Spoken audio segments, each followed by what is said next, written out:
आगे एक नए वीडियो पर आज हम लोग देखने वाले बिहार पुलिस से जुड़ी इंपोर्टेंट जीके और जीएस। और मैं बता दूं कि आज का वीडियो बहुत ही खास होने वाला है। अगर आप भी चाहते हैं कि आपका एग्जाम में एक भी क्वेश्चन गलत ना हो जीके जीएस का, क्योंकि आपके एग्जाम में 70% जो हिस्सा रहेंगे वो जीके और जीएस के ही रहेंगे। मतलब एग्जाम में सबसे ज़्यादा क्या आने वाला है, जीके जीएस। मैं बता दूँ कि 100 नंबर के पेपर होंगे, उसमें से 70% हिस्सा जीके और जीएस का होगा।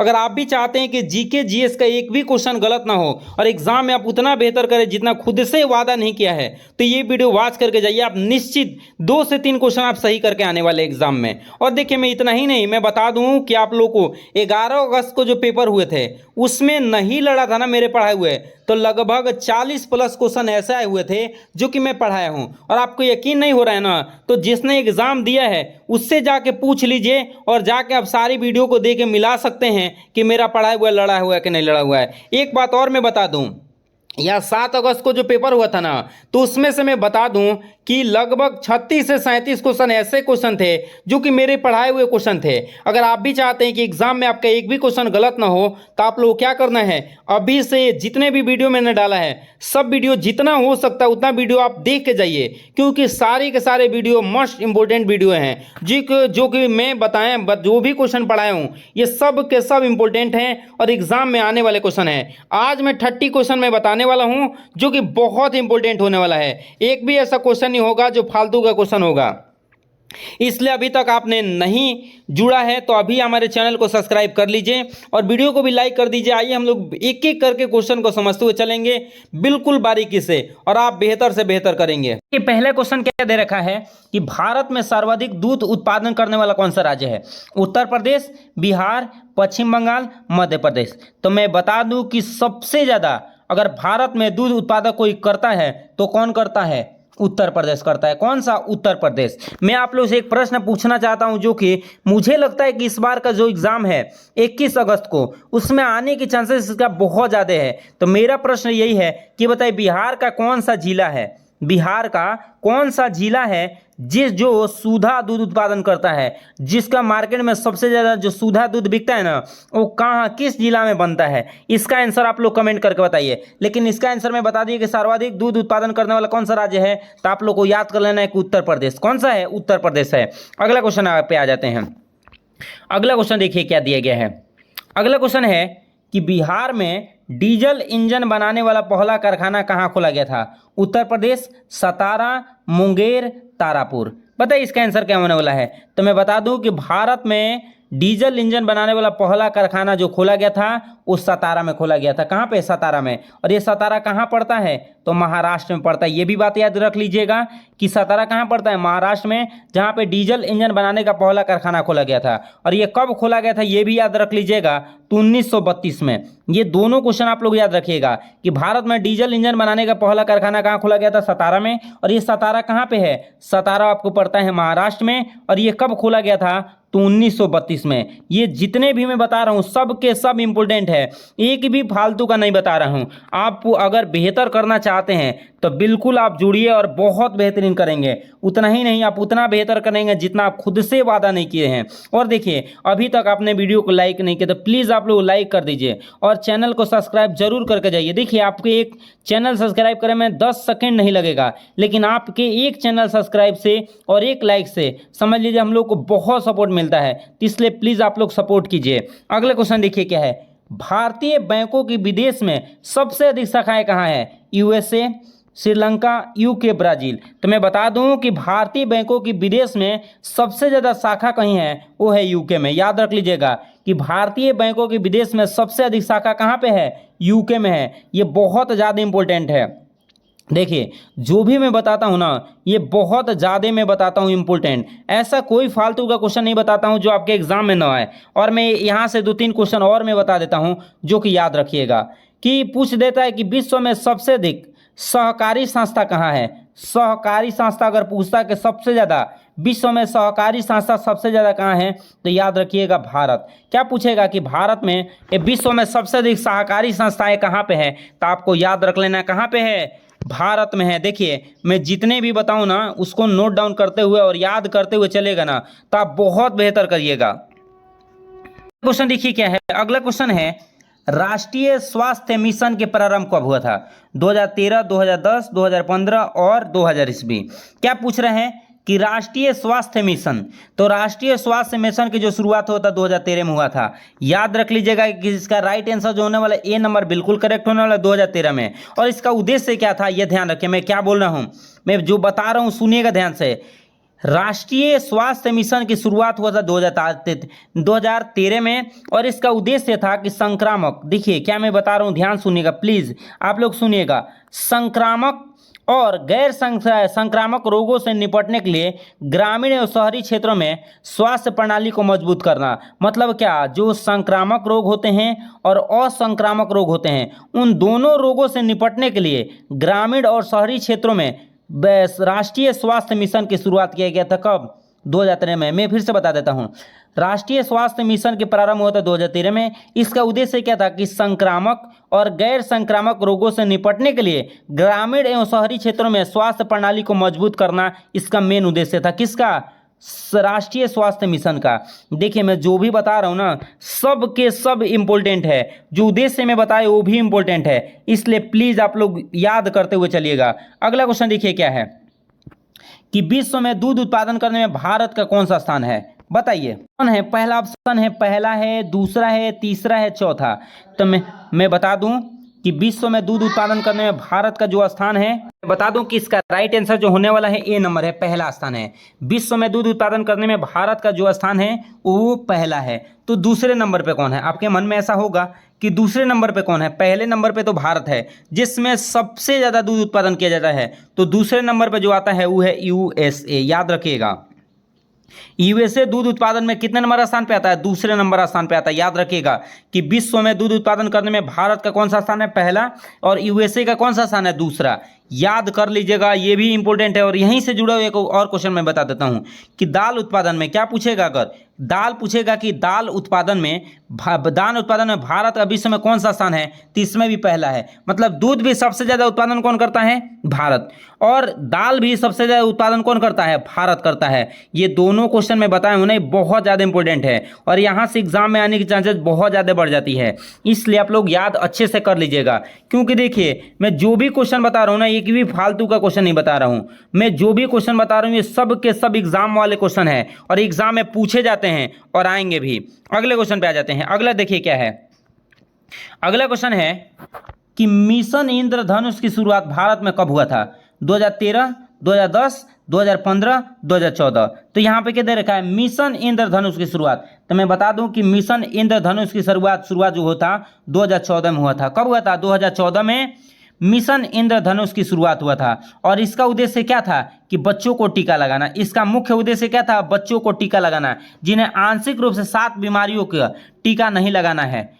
जिन्हें आंशिक रूप से 7 बीमारियों का टीका नहीं लगाना है, बस एक ही टीका लगाना है जो 7 बीमारियों में काम कर दे। क्या मैं बोला हूँ? इस मिशन इंद्रधनुष का उद्देश्य क्या था? मिशन इंद्रधनुष की शुरुआत 2014 में हुआ था और इसका उद्देश्य यही था कि सभी बच्चों को टीका लगाना है जिन्हें आंशिक रूप से 7 बीमारियों का टीका नहीं लगाया गया। ठीक है, याद रखिएगा, 7 बीमारियों का टीका नहीं लगाया गया है, उन बच्चों को टीका लगाना है। मिशन इंद्रधनुष का क्या था? मुख्य उद्देश्य था। और ये कब? 2014 में क्या हुआ था? इसके शुरुआत हुआ था। ये मैं बता रहा हूँ, ये सब के सब इंपॉर्टेंट है भाई। अगला क्वेश्चन देखिए क्या है। अगला क्वेश्चन भी बहुत ज्यादा इंपॉर्टेंट होने वाला है क्योंकि यहां से क्वेश्चन पूछा गया है। अगला क्या दे रखा है? राष्ट्रीय ग्रामीण रोजगार गारंटी अधिनियम, जिसको नरेगा भी कहा जाता है, उसकी शुरुआत कब हुआ था? दे रखा है 2 अक्टूबर 2009, 5 अक्टूबर 2014 और क्या 3 नवंबर 2013 और सभी। देखिए मैं बता दूं कि इसमें कोई भी ऑप्शन नहीं दे रखा है, इसलिए मैं राइट आंसर आप लोग को बता देता हूं। याद रख लीजिएगा 2 फरवरी 2006 में इसकी क्या हुआ था? शुरुआत हुआ था। और कहां से हुआ था? तो आंध्र प्रदेश। कहां पे? याद रख लेना है, आंध्र प्रदेश। मैं डिटेल आप लोगों को अच्छे से यहां पे लिख देता हूं। देखिए मैं छोटा करके आप लोगों को लिख देता हूं ताकि दिखाई देगा। देखिए इसकी शुरुआत जो हुआ था आंध्र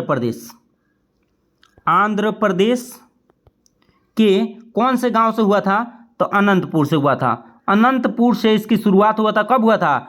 2 फरवरी 2006 में। 2 फरवरी 2006 में। याद रखिएगा कि नरेगा की शुरुआत जो हुआ था आंध्र प्रदेश के अनंतपुर से हुआ था, और ये कब हुआ था? 2006 में हुआ था। तो इसका मैं आंसर आप लोग को बता दिया हूं और आप लोग समझ चुके होंगे। लेकिन एक बात और मैं ये बता देता हूं कि 2 अक्टूबर 2009 को क्या हुआ था, इससे जुड़ा हुआ कुछ आंसर है, मैं बता देता हूं। महात्मा गांधी ने इसका नाम बदल के मनरेगा कर दिया था। क्या कर दिए थे? मनरेगा। याद रखिएगा कि महात्मा गांधी ने 2 अक्टूबर 2009 में, जो शुरुआत हुआ था 2 फरवरी 2006 में आंध्र प्रदेश के अनंतपुर गांव से हुआ था, लेकिन 2 अक्टूबर 2009 को इसका नाम महात्मा गांधी ने बदल कर क्या रख दिया था? मनरेगा रख दिया था। और इस योजना में हर परिवार को 100 दिनों का रोजगार उपलब्ध कराना था। याद रखिएगा, इसका मेन मकसद क्या था? मैं बता दूं कि इसका मेन मकसद क्या था।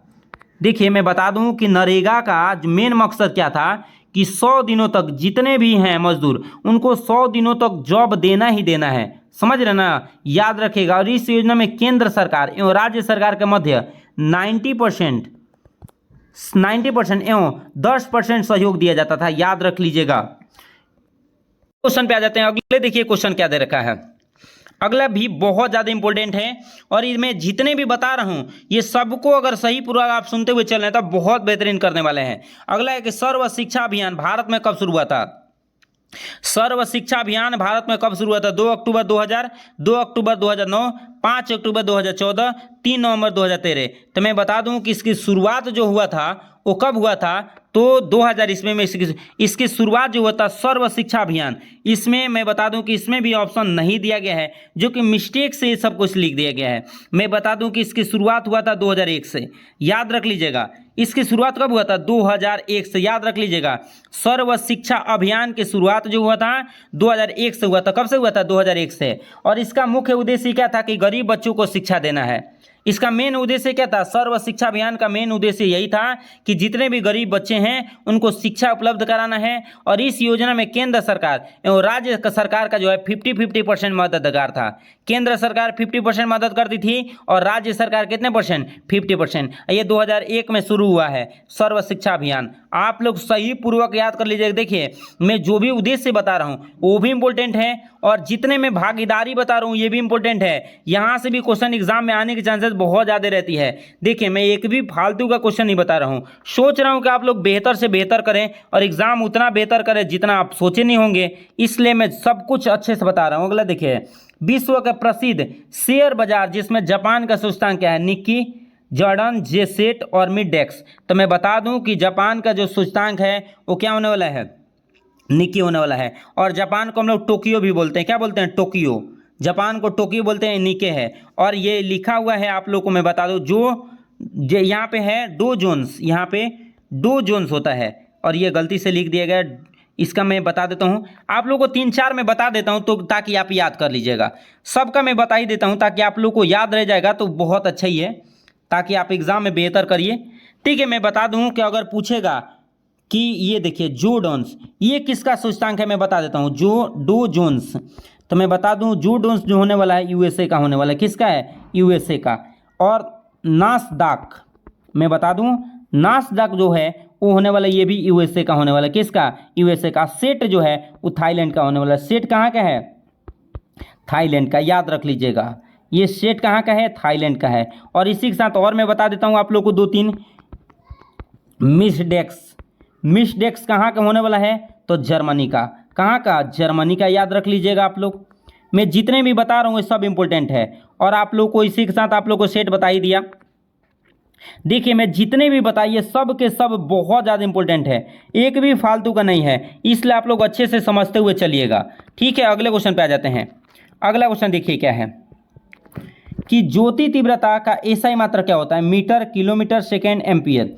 ज्योति तीव्रता का भी इसमें नहीं दिया है। ज्योति तीव्रता का भी इसमें नहीं दिया है। ज्योति तीव्रता का होता है कैंडेला। आप लोग याद रख लीजिएगा, ज्योति तीव्रता क्या होता है? कैंडेला होता है। याद रख लीजिएगा, ज्योति तीव्रता का एसआई मात्रा क्या होता है? कैंडेला होता है। याद रख लीजिएगा।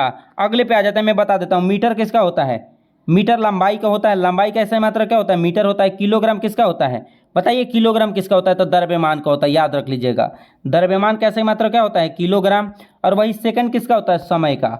समय का क्या होता है? सेकंड। और मैं बता दूं एम्पियर जो है, एम्पियर किसका होता है? विद्युत धारा का। विद्युत धारा का एसआई मात्रा क्या होता है? एम्पियर होता है। अगले क्वेश्चन पे आ जाते हैं। अगला देखिए क्या है। अगला क्वेश्चन देखिए क्या है, दिल्ली किस नदी किनारे पहला ऑप्शन देखिए क्या दे रखा है। पहला ऑप्शन है क्या, यमुना नदी, गंगा नदी, झेलम नदी, कृष्ण नदी। तो मैं बता दूं कि दिल्ली जो है वो यमुना नदी किनारे बसा हुआ है। कहाँ पे, यमुना नदी के किनारे कौन बसा हुआ है, दिल्ली बसा हुआ है। और मैं इसी के साथ आप लोगों को मैं बता देता हूँ एक और बात, आगरा भी यमुना नदी किनारे है। आगरा भी अगर पूछता है कि बताइए, मैंने बताया कि दिल्ली किस नदी किनारे है, तो यमुना नदी किनारे है। उसी तरह आप लोग को याद रख लेना है कि आगरा भी किस नदी किनारे बसा हुआ है, आप लोग को यमुना नदी किनारे आप लोग को याद रख लेना है। अब बताइए गंगा नदी किनारे बसने वाला शहर का नाम बताइए, आप अगर जानते हैं तो बताइए। मैं बता दूं कि गंगा नदी किनारे कौन कौन है, कानपुर है, सुनिए कानपुर है, और कौन है, हरिद्वार का नाम सुना है आप लोगों ने, हरिद्वार भी है, कानपुर है, हरिद्वार है, और कौन है आप लोग बताइए। आप लोग अगर जानते हैं तो बताइए। कन्नौज है, कन्नौज याद कर लीजिएगा, कन्नौज है, कौन सा है, कन्नौज है। उसके सिवाय गंगा नदी किनारे कौन है, बनारस, बनारसी जिसको हम लोग बोलते हैं ना, वो भी किस नदी किनारे है, आप लोग को याद कर लेना है, गंगा नदी किनारे है। झेलम नदी किनारे कौन कौन है बताइए। देखिए अगर आप लोग जानते हैं ना तो कमेंट करते रहिए, मैं बता ही देता हूँ, श्रीनगर है, आपको याद रख लेना है, कौन है, श्रीनगर है। झेलम नदी किनारे कौन है, तो ये कौन है, श्रीनगर आता है। देखिए मैं जितने भी क्वेश्चन बता रहा हूँ ये सब के सब इंपॉर्टेंट है। ये बताइए कृष्ण नदी किनारे कौन बसा हुआ है, तो आप लोग को याद रखना है विजयवाड़ा।